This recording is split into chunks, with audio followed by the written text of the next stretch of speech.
ಇನ್ನು ಪುಲ್ವಾಮಾ ದಾಳಿಯಲ್ಲಿ ಹುತಾತ್ಮರಾಗಿದ್ದಂತಹ ಯೋಧ ಗುರು ಅವರ ಕುಟುಂಬಕ್ಕೆ ಅರ್ಧ ಎಕರೆ ಜಮೀನನ್ನು ಸುಮಲತಾ ಅವರು ನೀಡಿದ್ರು. ಅದಕ್ಕೆ ಸಂಬಂಧಪಟ್ಟ ಹಾಗೆ ದಾಖಲಾತಿಗಳ ಹಸ್ತಾಂತರವನ್ನು ಇವತ್ತು ಸುಮಲತಾ ಅಂಬರೀಶ್ ಮಾಡಿದ್ದಾರೆ. ಪುಲ್ವಾಮಾ ದಾಳಿಯಲ್ಲಿ ಹುತಾತ್ಮರಾಗಿದ್ರು ಯೋಧ ಗುರು. ಆ ವಿಚಾರಕ್ಕೆ ಸಂಬಂಧಪಟ್ಟ ಹಾಗೆ ಎಲ್ಲಿ ಅವರ ಅಂತ್ಯಕ್ರಿಯೆ ನೆರವೇರಿಸೋದು ಅಂತ ಹೇಳಿ ಸಾಕಷ್ಟು ಗೊಂದಲ ಇತ್ತು. ಸರ್ಕಾರ ಅದಕ್ಕೆ ಜಾಗ ನಿಗದಿ ಮಾಡಿರಲಿಲ್ಲ. ಅದಾದ ನಂತರದಲ್ಲಿ ಆ ಜಾಗ ನಿಗದಿ ಮಾಡಿ ಸರ್ಕಾರಿ ಜಾಗದಲ್ಲಿ ಅವರ ಅಂತ್ಯಕ್ರಿಯೆ ನೆರವೇರಿಸಲಾಗಿತ್ತು. ಇದಾದ ಬಳಿಕ ಸುಮಲತಾ ಅವರು ಯಾವುದೇ ಕಾರಣಕ್ಕೂ ನಿರ್ಧಾರದಿಂದ ಹಿಂದೆ ಸರಿಯೋದಿಲ್ಲ, ಅರ್ಧ ಎಕರೆ ಜಮೀನನ್ನು ನಾನು ಯೋಧ ಗುರುವರ ಕುಟುಂಬಕ್ಕೆ ಕೊಡ್ತೀನಿ ಅನ್ನುವಂಥ ಭರವಸೆ ಕೊಟ್ಟಿದ್ರು. ಆ ಭರವಸೆ ಹಿನ್ನೆಲೆಯಲ್ಲಿಯೇ ಇವತ್ತು ಹೋಗಿ ದಾನಪತ್ರವನ್ನು ಹಸ್ತಾಂತರ ಮಾಡ್ತಾ ಇದ್ದಾರೆ. ಏನು ಮಾತು ಕೊಟ್ಟಿದ್ರು ಆ ಮಾತಿನಂತೆ ಅಲ್ಲಿ ದಾನಪತ್ರವನ್ನು ಹಸ್ತಾಂತರ ಮಾಡೋ ಮೂಲಕ ಯೋಧ ಗುರು ಕುಟುಂಬಕ್ಕೆ ಅವರು ಆಸರೆ ಆಗ್ತಾ ಇದ್ದಾರೆ. ಆ ಮೂಲಕ ಅರ್ಧ ಎಕರೆ ಜಮೀನೇನಿತ್ತು ಅದನ್ನ ಗುರುವರ ಕುಟುಂಬಕ್ಕೆ ಕೊಡೋ ಮೂಲಕ ಈ ಹಿಂದೆ ಸುಮಲತಾ ಅವರು ಹೇಳಿದ್ರು, ಇಲ್ಲ ನಾವು ಕೊಡ್ತೀವಿ ಅರ್ಧ ಎಕರೆ ಜಮೀನನ್ನ, ಅವರು ಅಲ್ಲಿ ಅವರ ಸಮಾಧಿಯನ್ನಾದರೂ ಕಟ್ಟಲಿ ಅಥವಾ ಅವರ ಸ್ಮಾರಕವನ್ನಾದರೂ ನಿರ್ಮಾಣ ಮಾಡಲಿ ಅಥವಾ ಸ್ಮಾರಕನಾದರೂ ನಿರ್ಮಾಣ ಮಾಡಲಿ ಅಥವಾ ಆ ಜಾಗದಲ್ಲಿ ಅವ್ರು ಏನಾದರೂ ಉತ್ತಿ ಬಿತ್ತಿ ಬೆಳೆ ಬೆಳೆಯೋದಾದ್ರೆ ವ್ಯವಸಾಯ ಕೂಡ ಮಾಡ್ಕೊಳ್ಳಿ, ಅವರು ನಮ್ದೇನು ಅಭ್ಯಂತರ ಇಲ್ಲ, ಆದರೆ ಅರ್ಧ ಎಕರೆ ಜಮೀನನ್ನು ನಾವು ಕೊಡ್ತೀನಿ ಅಂತ ಹೇಳಿದ್ರು.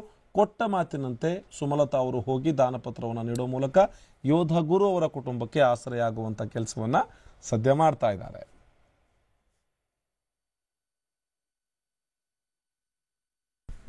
ಇದೇ ವಿಚಾರಕ್ಕೆ ಸಂಬಂಧಪಟ್ಟ ಹಾಗೆ ನಮ್ಮ ಪ್ರತಿನಿಧಿ ರವಿ ದೂರವಾಣಿ ಸಂಪರ್ಕದಲ್ಲಿ ಜನಾಗಿದ್ದಾರೆ. ರವಿ, ಒಂದು ವಿಚಾರ ಸುಮಲತಾ ಅವರು ಹೇಳಿದ್ರು, ಇಲ್ಲ ಅರ್ಧ ಎಕರೆ ಜಮೀನನ್ನು ಅವ್ರಿಗೆ ಕೊಟ್ಟಿದ್ದೀವಿ, ಅಲ್ಲಿ ಯಾವ ಉದ್ದೇಶಕ್ಕೆ ಬೇಕಿದ್ರು ಅವಳು ಬಳಸ್ಕೊಳ್ಳಿ ಅವರು ಅನ್ನುವಂಥ ಮಾತನಾಡಿದ್ರು. ಅದೇ ಸಂಬಂಧಪಟ್ಟ ಹಾಗೆ ದಾಖಲಾತಿ ಕೂಡ ಹಸ್ತಾಂತರ ಮಾಡಿದ್ರು. ಏನಾದರೂ ಮಾತಾಡಿದ್ರೆ ಸುಮಲತಾ ಅವರಲ್ಲಿ ರವಿ? ಯೋಧ ಅವರು ಹುತಾತ್ಮಗೊಂಡಂತ ಟೈಮ್ ನಲ್ಲಿ ಬೆಂಗಳೂರಿನಲ್ಲಿ ಅಂದ್ರೆ ಅವರು ಹೊರದೇಶದಲ್ಲಿ ಇದ್ದಾಗಲೇ ಒಂದು ವಿಡಿಯೋನ ಹೊರಬಿಟ್ಟಿದ್ರು. ಅಂದ್ರೆ ನಾನೀಗ ಹೊರಗಡೆ ಇದ್ದೀನಿ, ಹೀಗಾಗಿ ನಾನು ಯೋಧ ಅವರ ಕುಟುಂಬಕ್ಕೆ ಸಾಂತ್ವನ ಹೇಳಲಿಕ್ಕೆ ಆಗ್ತಾ ಇಲ್ಲ. ಆದ್ರೆ ಅವ್ರ ಹೆಸರಿಗೆ ಅವರು ಇಷ್ಟಪಡೋದಾದ್ರೆ ಅವರ ಊರಲ್ಲಿ ಅಂದ್ರೆ ಅಂಬರೀಶ್ ಅವ್ರ ಹುಟ್ಟೂರು ಏನಿದೆ ಮದ್ದೂರು ತಾಲೂಕು ದೊಡ್ಡಶಂಕೆರೆ ಗ್ರಾಮದಲ್ಲಿ ಸಾಕಷ್ಟು ಒಂದು 7 ಎಕರೆಷ್ಟು ಜಮೀನಿದೆ. ಅದರಲ್ಲಿ ಅರ್ಧ ಎಕರೆಷ್ಟು ನಾವು ಕೊಡ್ತೀವಿ ಅಂತಕ್ಕಂಥ ಮಾತನ್ನು ಹೇಳಿದ್ರು. ಅದರಂತೆ ಅವರು ಕಳೆದ ವಾರ ಗ್ರಾಮಕ್ಕೆ ಭೇಟಿ ನೀಡಿದಂತ ಟೈಮ್ ನಲ್ಲಿ ಯಾವ ಜಾಗವನ್ನ ಕೊಡ್ಬೇಕು ಅಂದ್ರೆ ಅವ್ರಿಗೆ ಸಂಬಂಧಪಟ್ಟದ್ದು ಅವ್ರಿಗೆ ಹತ್ರ ಇರ್ತಕ್ಕಂಥ ಒಂದು 20 ಗುಂಟೆ ಜಮೀನು ಯಾವುದು ಅಂತ ಹೇಳಿ ಅದ್ರ ಜಾಗವನ್ನು ಕೂಡ ಗುರುತಿಸಿದ್ರು. ಅದಾದ ನಂತರ ಇವತ್ತು ಅವರು ಮಂಡ್ಯದ ಪ್ರೆಸ್ ಕ್ಲಬ್ ನಲ್ಲಿ ಕಲಾವತಿ ಅಂದ್ರೆ ಯೋಧ ಹುತಾತ್ಮ ಯೋಧ ಇದ್ದಾರೆ ಅವರ ಪತ್ನಿ ಕಲಾವತಿ ಮತ್ತೆ ಅವರ ತಾಯಿ ಚಿಕ್ಕತಾಯಮ್ಮ ಅವ್ರನ್ನ ಕರ್ಸ್ಕೊಂಡು ಅವ್ರಿಗೆ ಏನು ಅಧಿಕಾರ ಅಂದ್ರೆ ದಾಖಲೆ ಪತ್ರಗಳನ್ನ ಹಸ್ತಾಂತರ ಮಾಡಿದ್ದಾರೆ. ಅಲ್ಲಿ ದಾನಪತ್ರ ಅಂತ ಹೇಳಿ ಮೆನ್ಷನ್ ಮಾಡಿದ್ದಾರೆ. ಅಂದ್ರೆ ಇದು ಇನ್ ಮುಂದೆ ಈ ಜಮೀನಿನಲ್ಲಿ ನನಗೆ ಯಾವುದೇ ರೀತಿಯಾದ ರೈಟ್ಸ್ ಇಲ್ಲ ಅಂತಕ್ಕಂಥದ್ನ ಹಸ್ತಾಂತರ ಮಾಡೋದ್ರ ಮೂಲಕ ಹೇಳಿದ್ದಾರೆ. ಅಂದ್ರೆ ಇವರು ಏನ್ ಬೇಕಾದ್ರೆ ಮಾಡ್ಕೋಬಹುದು ಈ ಜಮೀನಿನಲ್ಲಿ, ಅವ್ರ ಜೀವನಕ್ಕೆ ಅನುಕೂಲ ಆಗ್ಲಿ ಅಂತ ಹೇಳಿ ಕೊಟ್ಟಿದ್ದೀವಿ. ಜೊತೆಗೆ ದೇಶಕ್ಕೋಸ್ಕರ ಮಾಡಿದಂತ ಏನು ಹುತಾತ್ಮಗೊಂಡಂತ ಯೋಧ ಗುರು ಅವ್ರಿಗೆ ಅವರ ಕುಟುಂಬಕ್ಕೆ ನಂದೊಂದು ಅಲ್ಪ ಕಾಣಿಕೆ ಅಂತ ಹೇಳಿ ಹೇಳಿದ್ದಾರೆ.